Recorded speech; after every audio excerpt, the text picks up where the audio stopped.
The Street of the Four Winds. From The King in Yellow, by Robert W. Chambers. Chapter 1. The animal paused on the threshold, interrogative alert, ready for flight if necessary. Saverne laid down his palette and held out a hand of welcome. The cat remained motionless, her yellow eyes fastened upon Saverne.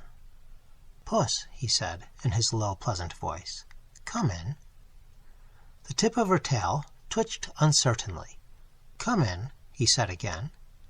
Apparently she found his voice reassuring, for she slowly settled upon all fours, her eyes still fastened upon him, her tail tucked under her gaunt flanks. He rose from his easel, smiling. She eyed him quietly, and when he walked toward her, she watched him bend above her without a wince. Her eyes followed his hand until it touched her head. Then she uttered a ragged mew. It had long been Saverne's custom to converse with animals, probably because he lived so much alone. And now he said, "What's the matter, Puss?" Her timid eyes sought his. "I understand," he said gently. "You shall have it at once." Then, moving quietly about, he busied himself with the duties of a host, rinsed a saucer, filled it with the rest of the milk from the bottle on the window-sill, and kneeling down, crumbled a roll into the hollow of his hand. The creature rose and crept toward the saucer. With the handle of a palette knife, he stirred the crumbs and milk together and stepped back as she thrust her nose into the mess. He watched her in silence. From time to time the saucer clinked upon the tiled floor as she reached for a morsel on the rim. And at last the bread was all gone, and her purple tongue traveled over every unlicked spot until the saucer shone like polished marble. Then she sat up, and coolly turning her back to him, began her ablutions. "Keep it up," said Saverne, much interested. "You need it." She flattened one ear, but neither turned nor interrupted her toilet.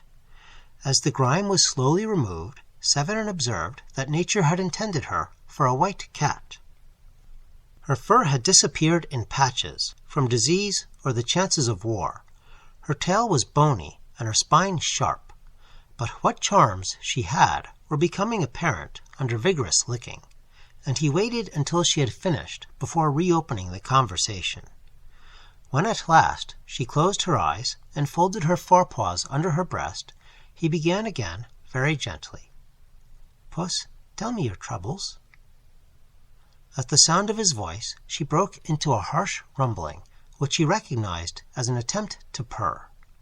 He bent over to rub her cheek, and she mewed again, an amiable inquiring little mew, to which he replied, "Certainly, you are greatly improved, and when you recover your plumage you will be a gorgeous bird." Much flattered, she stood up and marched around and around his legs, pushing her head between them and making pleased remarks, to which he responded with grave politeness. "Now, what sent you here?" he said. "Here into the Street of the Four Winds, and up 5 flights to the very door where you would be welcome. What was it that prevented your meditated flight when I turned from my canvas to encounter your yellow eyes? Are you a Latin-Quarter cat, as I am a Latin-Quarter man? And why do you wear a rose-colored flowered garter buckled about your neck?" The cat had climbed into his lap, and now sat purring as he passed his hand over her thin coat. "Excuse me," he continued in lazy, soothing tones, harmonizing with her purring, "if I seem indelicate, but I cannot help musing on this rose-colored garter, flowered so quaintly and fastened with a silver clasp. For the clasp is silver. I can see the mint mark on the edge, as is prescribed by the law of the French Republic. Now, why is this garter woven of rose silk and delicately embroidered? Why is this silken garter with its silver clasp about your famished throat? Am I indiscreet when I inquire if its owner is your owner? Is she some aged dame living in memory of youthful vanities, fond, doting on you, decorating you with her intimate personal attire? The circumference of the garter would suggest this, for your neck is thin, and the garter fits you. But then again, I notice most things, that the garter is capable of being much enlarged. These small silver-rimmed eyelets, of which I count 5, are proof of that. And now I observe that the 5th eyelet is worn out, as though the tongue of the clasp were accustomed to lie there. That seems to argue a well-rounded form. The cat curled her toes in contentment. The street was very still outside. He murmured on, "Why should your mistress decorate you with an article most necessary to her at all times? Anyway, at most times. How did she come to slip this bit of silk and silver about your neck? Was it the caprice of a moment, when you, before you had lost your pristine plumpness, marched singing into her bedroom to bid her good morning? Of course, and she sat up among the pillows, her coiled hair tumbling to her shoulders, as you sprang upon the bed, purring, 'Good day, my lady.' Oh, it is very easy to understand." He yawned, resting his head on the back of the chair. The cat still purred, tightening and relaxing her padded claws over his knee. "Shall I tell you all about her, cat? She is very beautiful, your mistress," he murmured drowsily, "and her hair is heavy as burnished gold. I could paint her, not on canvas, for I should need shades and tones and hues and dyes more splendid than the iris of a splendid rainbow. I could only paint her with closed eyes, for in dreams alone can such colors as I need be found. For her eyes I must have azure from skies untroubled by a cloud, the skies of a dreamland. For her lips, roses from the palaces of slumberland, and for her brow, snowdrifts from mountains which tower in fantastic pinnacles to the moons. Oh, much higher than our moon here, the crystal moons of dreamland. She is very beautiful, your mistress." The words died on his lips, and his eyelids drooped. The cat, too, was asleep, her cheek turned up upon her wasted flank, her paws relaxed and limp. Chapter 2. "It is fortunate," said Saverne, sitting up and stretching, "that we have tided over the dinner hour, for I have nothing to offer you for supper but what may be purchased with 1 silver franc." The cat on his knee rose, arched her back, yawned, and looked up at him. "What shall it be? A roast chicken with salad? No? Possibly you prefer beef? Of course. And I shall try an egg and some white bread. Now for the wines. Milk for you? Good. I shall take a little water, fresh from the wood," with a motion toward the bucket in the sink. He put on his hat and left the room. The cat followed to the door, and after he had closed it behind him, she settled down, smelling at the cracks and cocking one ear at every creak from that crazy old building. The door below opened and shut. The cat looked serious, for a moment doubtful, and her ears flattened in nervous expectation. Presently she rose with a jerk of her tail and started on a noiseless tour of the studio. She sneezed at a pot of turpentine, hastily retreating to the table, which she presently mounted, and having satisfied her curiosity concerning a roll of red modeling wax, returned to the door and sat down with her eyes on the crack over the threshold. Then she lifted her voice in a thin plaint. When Saverne returned, he looked grave, but the cat, joyous and demonstrative, marched around him, rubbing her gaunt body against his legs, driving her head enthusiastically into his hand, and purring until her voice mounted to a squeal. He placed a bit of meat, wrapped in brown paper, upon the table, and with a penknife cut it into shreds. The milk he took from a bottle which had served for medicine, and poured it into the saucer on the hearth. The cat crouched before it, purring and lapping at the same time. He cooked his egg and ate it with a slice of bread, watching her busy with the shredded meat, and when he had finished, and had filled and emptied a cup of water from the bucket in the sink, he sat down, taking her into his lap, where she at once curled up and began her toilet. He began to speak again, touching her caressingly at times by way of emphasis. "Cat, I have found out where your mistress lives. It is not very far away. It is here, under this same leaky roof, but in the north wing, which I had supposed was uninhabited. My janitor tells me this. By chance, he is almost sober this evening. The butcher on the Rue Dessein, where I bought your meat, knows you, and old Caban, the baker, identified you with needless sarcasm. They told me hard tales of your mistress, which I shall not believe. They say she is idle and vain and pleasure-loving. They say she is harebrained and reckless.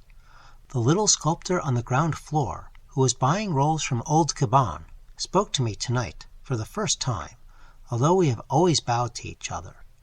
He said she was very good and very beautiful. He has only seen her once and does not know her name. I thanked him. I don't know why I thanked him so warmly. Caban said, "Into this cursed street of the four winds. The four winds blow all things evil." The sculptor looked confused, but when he went out with his rolls, he said to me, "I am sure, monsieur, that she is as good as she is beautiful." The cat had finished her toilet, and now, springing softly to the floor, went to the door and sniffed. He knelt beside her, and unclasping the garter, held it for a moment in his hands. After a while he said, "There is a name engraved upon the silver clasp beneath the buckle. It is a pretty name, Sylvia Elven. Sylvia is a woman's name. Elven is the name of a town.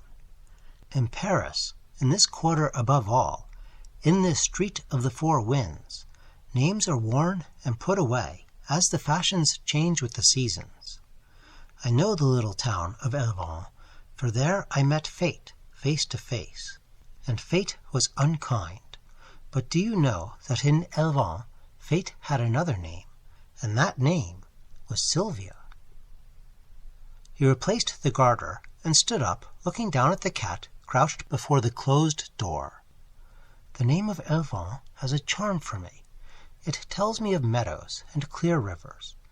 The name of Sylvia troubles me like perfume from dead flowers." The cat mewed. "Yes, yes," he said soothingly. "I will take you back. Your Sylvia is not my Sylvia. The world is wide, and Elven is not unknown. Yet in the darkness and filth of poorer Paris, in the sad shadows of this ancient house, these names are very pleasant to me." He lifted her in his arms and strode through the silent corridors to the stairs, down 5 flights and into the moonlit court, past the little sculptor's den, and then again in at the gate of the north wing, and up the worm-eaten stairs he passed, until he came to a closed door. When he had stood knocking for a long time, something moved behind the door. It opened, and he went in. The room was dark. As he crossed the threshold, the cat sprang from his arms into the shadows. He listened, but heard nothing. The silence was oppressive, and he struck a match. At his elbow stood a table, and on the table a candle in a gilded candlestick. This he lighted, then looked around. The chamber was vast, the hangings heavy with embroidery. Over the fireplace towered a carved mantel, gray with the ashes of dead fires. In the recess by the deep-set windows stood a bed, from which the bedclothes, soft and fine as lace, trailed to the polished floor. He lifted the candle above his head. A handkerchief lay at his feet. It was faintly perfumed. He turned toward the windows. In front of them was a canopy, and over it were flung, pell-mell, a gown of silk, a heap of lace-like garments, white and delicate as spiders' meshes, long crumpled gloves, and, on the floor beneath, the stockings, the little pointed shoes, and one garter of rosy silk, quaintly flowered and fitted with a silver clasp. Wondering, he stepped forward and drew the heavy curtains from the bed.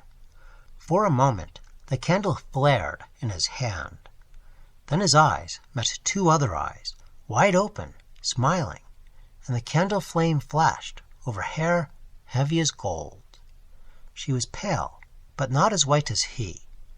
Her eyes were untroubled as a child's, but he stared, trembling from head to foot, while the candle flickered in his hand. At last he whispered, "Sylvia, it is I." And again he said, "It is I." Then, knowing that she was dead, he kissed her on the mouth. And through the long watches of the night, the cat purred on his knee, tightening and relaxing her padded claws, until the sky paled above the street of the four winds.